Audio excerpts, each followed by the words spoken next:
नमस्कार दोस्तों, एक बार फिर से आप सभी का स्वागत है हमारे YouTube channel civil service institute में। तो इंडियन जियोग्राफी में आज का हमारा जो सेशन है वो भारत के प्रमुख जलमार्ग और उसके बाद भारत के प्रमुख बंदरगाह। तो ऑन मैप हम इसको देखेंगे कि भारत के जो प्रमुख बंदरगाह वो कौन कौन से हैं और कौन कौन से ऐसे हैं जिनके बारे में कुछ पर्टिकुलर विशेषताएँ हैं जो कि परीक्षाओं में पूछा जाता है। उसके बाद इनसे रिलेटेड जो लास्ट ईयर के प्रश्न हैं जो कि बंदरगाह और जल मार्ग यानी जल परिवहन से रिलेटेड, तो वो सब सारे हमने यहाँ पे नोट कर रखे हैं जो कि यूपीपीसीएस में लास्ट टाइम पूछे गए हैं। तो वो सारा ये दोनों हम चीज़ें यहाँ पे देखेंगे वन बाय वन। ठीक है, तो सबसे पहले इसमें हम देखते हैं जो भारत के प्रमुख जल मार्ग हैं वो कौन कौन से हैं और इनकी विशेषताएँ क्या क्या हैं जो कि परीक्षाओं की दृष्टि से काफ़ी महत्वपूर्ण है। तो चैनल को सब्सक्राइब जरूर करिएगा। तो इसमें सबसे पहले हम देखते हैं नेशनल वाटरवेज 1 यानी जो राष्ट्रीय जल मार्ग 1। ठीक है, तो राष्ट्रीय जल मार्ग 1 जो है वो प्रयागराज से लेकर के कहाँ तक का है, हल्दिया तक का है। ठीक है, ये पूरा इसका एक ऑन मैप डिटेल है। इसकी पिक आपको टेलीग्राम चैनल पे हमारे मिल जाएगी, चैनल को ज्वाइन जरूर कर लीजिएगा। ठीक है, तो ये प्रयागराज से लेकर कहाँ, हल्दिया तक का है। और इसकी अगर लेंथ की बात करें तो ये 1620 किलोमीटर का है और भारत का सबसे लंबा जलमार्ग भी है ये। और ये जो है ये भारत का पहला राष्ट्रीय जलमार्ग है। ठीक है, और सबसे लंबा जलमार्ग है। कहाँ पे है ये स्थित, ये गंगा नदी में है। अब आप यहाँ पे ये देख सकते हैं कि किस किस स्टेट से ये पास होता है। तो यहाँ यूपी हो गया, बिहार हो गया, फिर ये यहाँ पे झारखंड और फिर पश्चिम बंगाल। तो ये 4 स्टेट से पास होता है कौन सा, नेशनल वाटरवेज 1। ठीक है, तो ये सारी डिटेल थी इसके बारे में, याद रखिएगा, कई बार मैचिंग में इस तरह से प्रश्न पूछे जाते हैं। इसके बाद हम देखते हैं नेशनल वाटरवेज 2, ये यहाँ पे है। ठीक है, जो कि धुबरी से लेकर सदिया तक का है। ये यहाँ पे आप देख रहे हैं, ये पूरा ये है राष्ट्रीय जलमार्ग 2। ठीक है, सदिया से धुबरी तक का है। कितना है, 891 किलोमीटर लंबा है। और ये कहाँ स्थित है, ये ब्रह्मपुत्र नदी में स्थित है। ठीक है, तो ये पूरा डिटेल था, इसके बारे में आप याद रखिएगा। इसके बाद हम देखते हैं नेशनल वाटरवेज 3। तो 3 और 4 नीचे हैं क्योंकि साउथ इंडिया में है। तो तीसरा जो है ये कोट्टापुरम से लेकर कहाँ तक, कोल्लम तक का, ये पूरा है। ठीक है, यानी कोट्टापुरम केरल से लेकर के कोल्लम केरल, ये दोनों स्टेट दोनों ही जो हैं ये केरल के हैं। तो ये पूरा जो जलमार्ग है कहाँ है, ये केवल एक राज्य में है, केरल में है। लेंथ की बात करें तो 205 किलोमीटर के आसपास। और यह जलमार्ग किस नदी पर है, तो वो चंपकारा नहर पर है, नदी पर नहीं है। ठीक है, ये आप याद रखिएगा। इसके बाद अगर नेशनल वाटरवेज 4 की हम बात करें जो कि काकीनाडा से लेकर पुद्दुचेरी तक का है, ये पूरा है नेशनल वाटरवेज 4, यानी आंध्र प्रदेश और तमिलनाडु 2 स्टेट में है ये। ठीक है, इसकी लेंथ की अगर बात करें तो 1095 किलोमीटर और कृष्णा और गोदावरी नदियों को इसमें जोड़ा जाना है। देखिए यहाँ पे हमने डेट लिख सकी, यहाँ पे जो हमने इसकी टाइमिंग लिख कर रखी है कि कब से कब स्टार्ट हो, तो इसमें थोड़ा मिसमैच हो सकता है डेटा, इसलिए मैं इसको नहीं बता रहा हूँ आपको। और जो प्रश्न भी पूछे गए हैं लास्ट ईयर वो कभी इस तरह से नहीं पूछेगी कि कौन सा डेट आपको मैच करना है नेशनल वाटरवे 1 का या 2 का या 3 का या 4 का। ये तो मुझे एक बुक में मिला तो मैंने इसको नोट किया, लेकिन मैं इसके बारे में श्योर नहीं हूँ क्योंकि मैंने वेबसाइट भी चेक की है तो वहाँ भी मुझे अलग अलग डेटा मिला है। वो अलग अलग डेटा इसलिए मिला है क्योंकि मान लिया इनकी जब घोषणा हुई तो वो एक अलग तारीख हो गई, इन्होंने जब वर्किंग करना शुरू किया तो वो एक अलग तारीख हो गई, है ना। तो ये नेशनल वाटरवे 4 है। इसकी लेंथ की बात हमने की आपको, तो वो 1095 किलोमीटर कृष्णा गोदावरी इससे रिलेटेड है।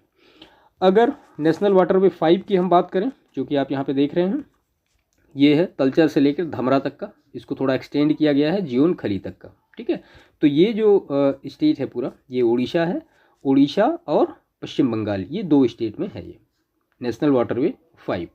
ठीक है, इसकी लेंथ की बात करें तो 500 to 600 किलोमीटर के आसपास है।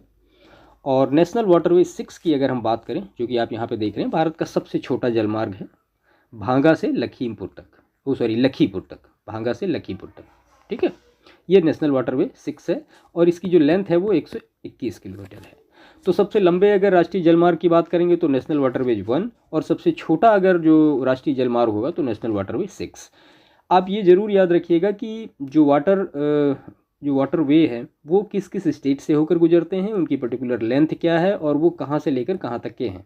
ठीक है, तो इतना आप सारी चीज़ें इसमें तैयार कर लेंगे तो जो भारत के अंतर्देशीय जल परिवहन है या जो भारत के राष्ट्रीय जल मार्ग हैं उनसे आपके सारे भी जो भी प्रश्न आएंगे वो आप उनको करने में सक्षम होंगे।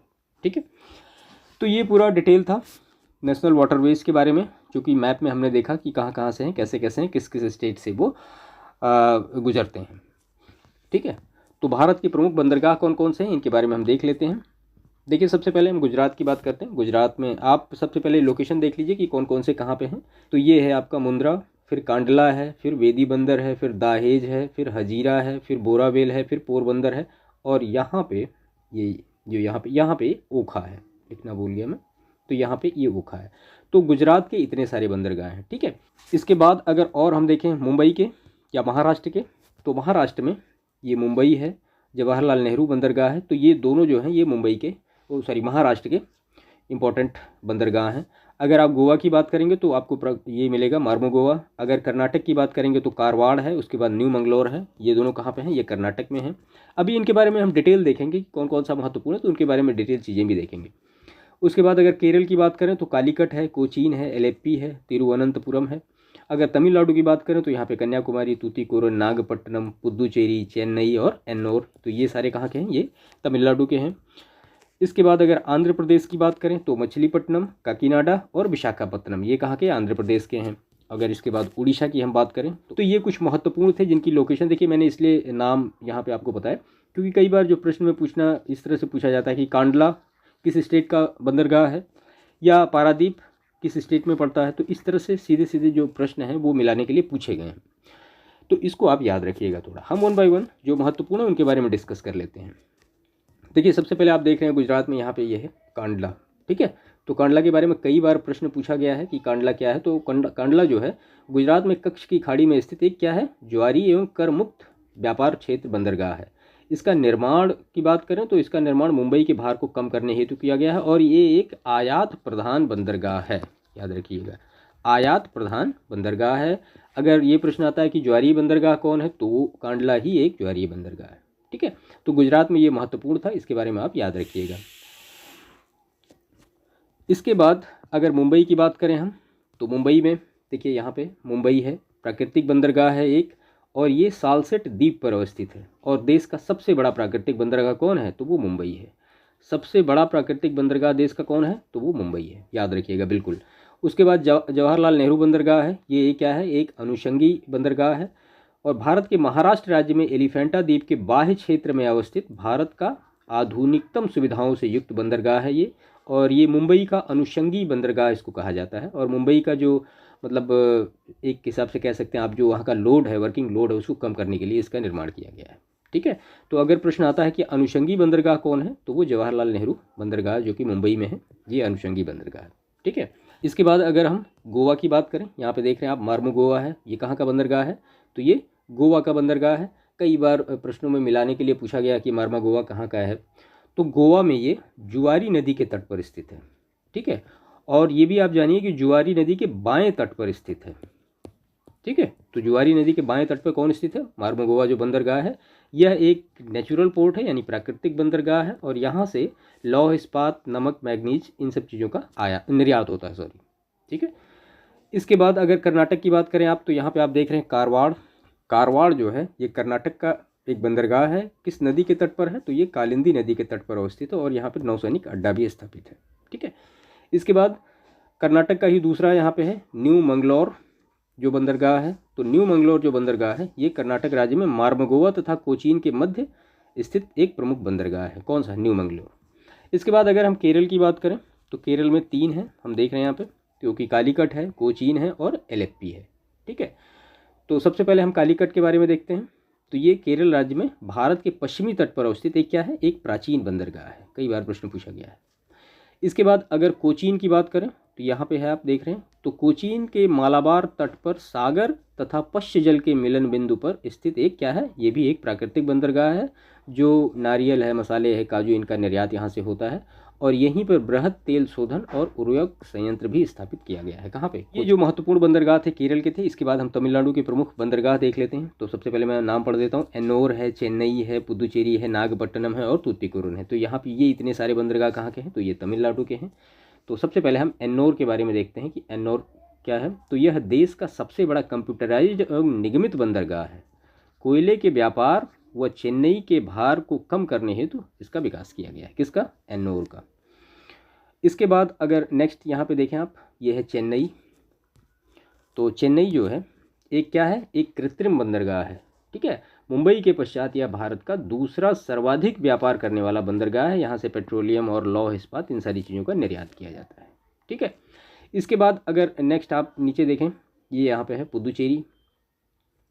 तो पुदुचेरी जो है ये भारत के पूर्वी तट पर स्थित एक बंदरगाह है। इसको आप मत्स्य पत्तन भी कह सकते हैं। ठीक है, इसके बाद नेक्स्ट है यहाँ पे हम देख रहे हैं जो कि तूतीकोरन है। तूतीकोरन जो है तमिलनाडु का एक बृहद बंदरगाह है। यह एक खुला बंदरगाह है जो कि हेयर द्वीप से 9 किलोमीटर दूर स्थित है। यहाँ से कोयले का निर्यात होता है और ये एक मत्स्य पत्तन भी है। ठीक है, इसके बाद अगर आंध्र प्रदेश के कुछ प्रमुख पोर्ट के बारे में हम देख लें तो यहाँ पे आप देख रहे हैं सबसे पहले विशाखापत्तनम है, काकीनाडा है और मछलीपत्तनम है। तो विशाखापत्तनम की बात करें तो ये भारत के आंध्र प्रदेश राज्य में कोलकाता और चेन्नई के मध्यवर्ती भागों में स्थित है। आप देख रहे हैं ना, यहाँ पे कोलकाता है, यहाँ पे चेन्नई है, तो इसके लगभग मध्यवर्ती भाग में स्थित है और ये भी एक नेचुरल पोर्ट है। और सर्वाधिक गहरा पोर्ट भारत का कौन सा है, तो वो विशाखापत्तनम है। इस बंदरगाह के मुख पर एक पहाड़ी है।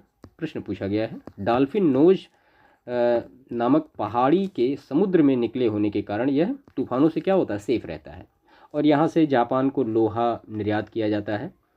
ठीक है, इसके बाद नेक्स्ट हम देखते हैं आंध्र प्रदेश का नेक्स्ट जो पोर्ट है वो है काकीनाडा। तो काकीनाडा आंध्र प्रदेश तट पर गोदावरी डेल्टा के उत्तरी किनारे पर स्थित है और यहाँ से क्या निर्यात होता है, तो तंबाकू निर्यात करने वाला एक प्रमुख बंदरगाह है काकीनाडा। ठीक है, इसके बाद हम नेक्स्ट देखते हैं उड़ीसा में। तो उड़ीसा में एक पोर्ट है पारादीप। ठीक है, बहुत महत्वपूर्ण है, इससे कई बार प्रश्न पूछे गए हैं पारादीप से। तो पारादीप जो है उड़ीसा के तट पर कटक के दक्षिण पूर्व में स्थित भारत का एक प्रमुख बंदरगाह है और यह चक्रवात प्रभावित क्षेत्र तथा एशियाई कछुओं हेतु प्रसिद्ध है पारादीप। ठीक है, इसके बाद अगर पश्चिम बंगाल की बात करें तो पश्चिम बंगाल में दो हैं, हल्दिया और कोलकाता। देखिए, कोलकाता का नाम अभी बदल दिया गया 2020 में, इसका नाम हो गया श्यामा प्रसाद मुखर्जी। और ये एक ऐसा पोर्ट है जो एक नदी पर है। ठीक है, या आप कह सकते हैं कि भारत का एकमात्र नदी बंदरगाह कौन है, तो वो कोलकाता है, या अब आप कहेंगे कि श्यामा प्रसाद मुखर्जी बंदरगाह है। ठीक है, और किस नदी के तट पर है, तो वो हुगली नदी के तट पर है। ठीक है, तो इतनी सारी चीज़ें इसके बारे में आप याद रखिएगा। अगर हल्दिया की बात करें तो ये पश्चिम बंगाल राज्य में कोलकाता के निकट हुगली नदी के मुहाने पर स्थित एक प्रमुख बंदरगाह है और ये कोलकाता के भार को कम करता है। ठीक है, तो ये कुछ प्रमुख बंदरगाह थे जिनके बारे में हमने यहाँ पे डिस्कस किया ऑन मैप पे। अब इनसे रिलेटेड जो लास्ट ईयर के प्रश्न पूछे गए हैं हम उनको देख लेते हैं 1 बाय 1। तो इसमें सबसे पहला प्रश्न है, वर्तमान मुंबई बंदरगाह के दबाव को कम करने के लिए जिस पत्तन का निर्माण किया गया है वह कौन सा है, न्यावा शेवा या जवाहरलाल नेहरू पत्तन है। सार्वजनिक सीमित कंपनी के स्वामित्व वाला भारत का सर्वप्रथम विमान पत्तन कौन सा है, तो वो कोचीन विमान पत्तन है। राजा साशी अंतर्राष्ट्रीय हवाई अड्डा स्थित है कहाँ पे, तो वो अमृतसर में। तो इसके बाद है दमन, जंजीरा, कराईकल एवं रत्नागिरी बंदरगाहों में से वह जो भारत के पश्चिमी तट पर स्थित नहीं है। तो देखिए, ये प्रश्न थोड़ा सा अलग टाइप हो गया है इसी एक ही में। तो दमन, जंजीरा, कराईकल और रत्नागिरी बंदरगाहों में से वह जो भारत के पश्चिमी तट पर स्थित नहीं है, तो कौन सा, कराईकल नहीं है। और भारत का सबसे बड़ा जहाज तोड़ने वाला यार्ड कहाँ पे स्थित है, तो वो अलंग गुजरात में स्थित है। ठीक है, तो ये दो अलग अलग प्रश्न हैं, इनको थोड़ा क्लियर रखिएगा। वह राज्य जिसमें लंबे नौ संचालन चैनल द्वारा समुद्र से जोड़े जाने के लिए एक कृत्रिम अंतर्देशीय बंदरगाह के निर्माण की संभावना का पता लगाया गया है, तो वो राजस्थान में। इसके बाद ये सही सुमेलित है। तो मार्मुगुवा गोवा में, पारादीप उड़ीसा में, मंगलुरु कर्नाटक में, मुंद्रा गुजरात में। तो प्रश्न ऐसे सीधे सीधे पूछे जाते हैं। इसके बाद है भारत का 13वां प्रधान बंदरगाह किस राज्य में स्थापित किया जाने वाला है, तो वो महाराष्ट्र में। कोचीन, हल्दिया, कांडला, तूतीकोरन में से कौन सा एक बंदरगाह कच्छ की खाड़ी में स्थित है, तो वो कांडला। और गार्डन रीच शिप बिल्डर्स एवं इंजीनियर्स लिमिटेड का डीजल इंजन संयंत्र अवस्थित है कहाँ पे, तो वो रांची में। और उत्तर प्रदेश के किस हवाई अड्डे को भारत के केंद्रीय मंत्रिमंडल ने 24 जून 2020 को अंतर्राष्ट्रीय दर्जा स्वीकृत किया, तो वो कुशीनगर हवाई अड्डे को। और भारत में वायु परिवहन कब प्रारंभ हुआ, तो 1911 में। सेतु समुद्रम परियोजना में नौ परिवहन नहर की लंबाई कितनी है, तो वो 167 किलोमीटर। सेतु समुद्रम परियोजना जिन्हें जोड़ती है, तो वो मन्नार की खाड़ी और पाक की खाड़ी को जोड़ती है।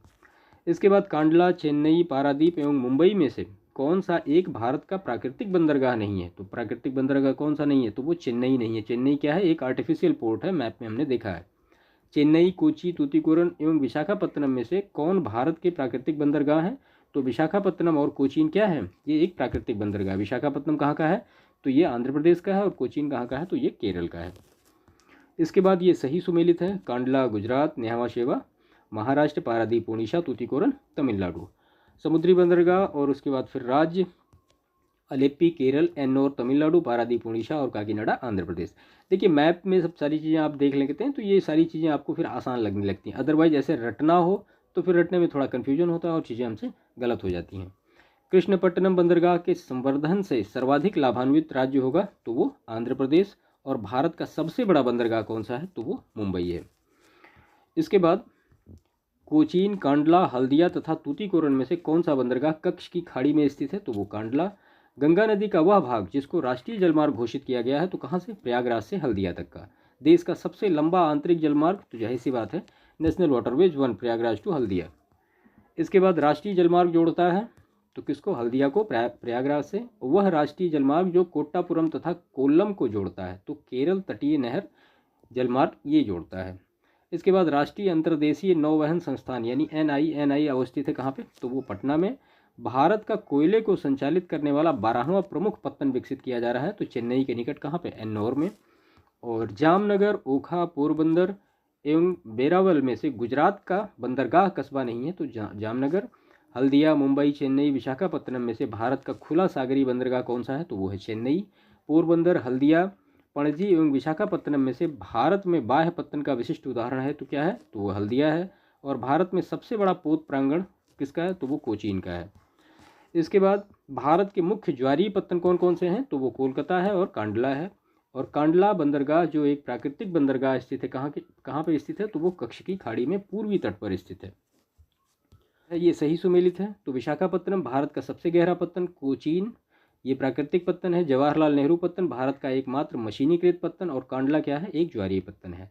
पारादीप का विकास जिन बंदरगाहों का भार कम करने के लिए किया गया है तो वो थे कौन तो कोलकाता और विशाखापत्तनम। पारादीप बंदरगाह की अवस्थिति कहाँ पे है तो वो उड़ीसा राज्य में है। और भारत का सर्वाधिक आयात नौभार तथा निर्यात नौभार वहन किया जाता है कहाँ से तो वो कांडला पत्तन से। काकीनाडा, नेल्लौर, आनगोले एवं विजयनगरम में से आंध्र प्रदेश का बंदरगाह कौन सा है तो वो काकीनाडा है। मैप में हमने देखा 3 है, विशाखापत्तनम, काकीनाडा और मछलीपत्तनम। दाहेज, हजीरा, कोबदी एवं कांडला में से वह पत्तन जो LNG टर्मिनल नहीं है तो कांडला जो है LNG टर्मिनल नहीं है। यह स्थान जहाँ पर 3 अर्धचंद्राकार समुद्र मिलते हैं कहाँ पे तो वो कन्याकुमारी में। आप हमें कमेंट करके बताइएगा कि वो कौन से 3 अर्धचंद्राकार समुद्र हैं। भारत का बृहद प्राकृतिक बंदरगाह कौन सा है तो वो है मुंबई। और इसके बाद मालाबार, कोंकण, कोरोमंडल तथा उत्तरी सरकार तटों में से कोच्चि बंदरगाह से संबंधित है कौन, मालाबार तट। और सत्य कथन ये दिए गए हैं तो नौ परिवहन और मत्स्य ग्रहण में ज्वार भाटा अत्यंत सहायक होता है, सही है। उच्च ज्वार भाटा बड़े जलयानों को बंदरगाह में सुरक्षित प्रवेश करने या निकलने योग्य बनाता है, ठीक है। और ज्वार भाटा बंदरगाहों को यानी जो अवसाद होते हैं वो उनसे रोकता है। इसके बाद लास्ट है इसका, कांडला तथा डायमंड हार्बर ज्वारीय बंदरगाह हैं तो ये इसमें जितने भी कथन दिए गए थे ये सारे सही हैं, ठीक है। तो इसमें जो MCQ लास्ट ईयर पूछे गए थे जलमार्ग से, बंदरगाह से तो वो सारी चीज़ें यहाँ पे हमने ले रखी थी। इसके MCQ आपने देखे कि कैसे प्रश्न आते हैं। देखिए प्रश्न अधिकतर जो पूछे जाते हैं वो सीधे सीधे होते हैं कि ये बंदरगाह किस राज्य में है, ये बंदरगाह कहाँ पे है, इस तरह से मैच करने के लिए सीधे सीधे प्रश्न आते हैं। तो मैप के थ्रू इन सारी चीज़ों को आप थोड़ा अच्छी तरीके से क्लियर कर लीजिएगा क्योंकि छोटे छोटे प्रश्न होते हैं और कन्फ्यूजन की वजह से ये गलत नहीं होनी चाहिए, ठीक है। तो सेशन को समाप्त करते हैं। बाकी चैनल को सब्सक्राइब करिएगा और कमेंट करके बताइएगा वीडियो कैसा लगा आपको, ठीक है। और इसकी पिक आपको टेलीग्राम चैनल पे हमारे मिल जाएगी और लिंक आपको उसका डिस्क्रिप्शन में वीडियो के मिल जाएगा आपको, ठीक है। बाकी मिलते हैं नेक्स्ट सेशन में, तब तक के लिए आपका बहुत बहुत धन्यवाद।